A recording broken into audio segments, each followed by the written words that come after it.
Assalamualaikum students, hope you all fine. Students, today we start our topic sea breeze and land breeze. In this topic we will learn about what is sea breeze and land breeze, and what is the difference between sea breeze and land breeze.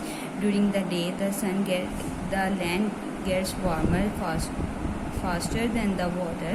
दिन के वक्त क्या होता है, ज़मीन जल्दी गर्म हो जाती है पानी की निस्बत. The air above the land too becomes warmer. जो हवा होती है ज़मीन के ऊपर वो ज़्यादा गर्म हो जाती है. And rises up the cool air from the sea. और जो ठंडी हवा होती है समंदर में से मूव करती है, move in towards the land. वो मूव करती है लैंड की तरफ एंड टेक इट्स प्लेस और अपनी जगह बना लेती है. This is called sea breeze. Next is during the night. रात के वक्त the land gets cooler faster than water. जो ज़मीन है वो जल्दी ठंडी हो जाती है पानी की निस्बत. द एयर अबव द सी. जो ज़मीन जो हवा होती है समंदर के ऊपर becomes warmer and rise up. वो गर्म हो जाती है. The A cool air from the land. और जो ज़मीन से ठंडी हवा होती है मूव इन टूवर्ड्स द सी. वो मूव करती है समंदर की तरफ एंड टेक इट्स प्लेस और अपनी जगह बनाती है. This is called land breeze. Next is do you know. आप लोगों ने ये बुक पे सॉल्व करना है. ये आप लोगों का वर्क पेज है, फिल इन द ब्लैंक्स है. नेक्स्ट है वेदर.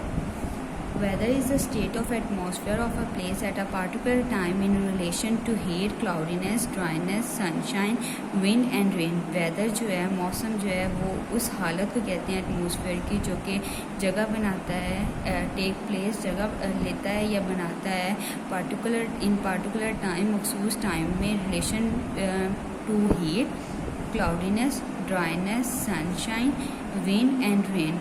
गर्मी, खुश्की, सनशाइन, विंड और रेन बारिश. The weather can be hot, cold, dry, windy, rainy and humid. जो मौसम है वो मरूब हो सकता है, गर्म हो सकता है, ठंडा हो सकता है, खुश्क हो सकता है और हवादार हो सकता है.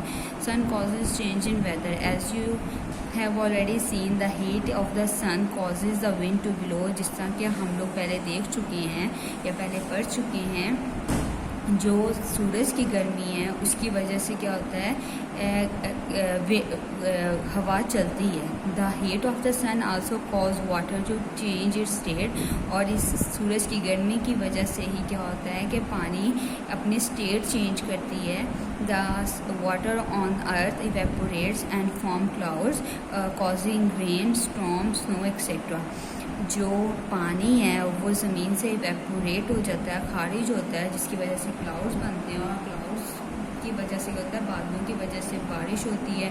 स्टॉर्म, स्नो, बर्फबारी वगैरह ये सब कुछ किसकी वजह से होता है, बादलों की वजह से होता है. So all the changes in the weather takes place because of sun. So ये जितनी भी चेंजेस हैं वेदर में, ये सब किस वजह से आती हैं, सन की वजह से आती हैं.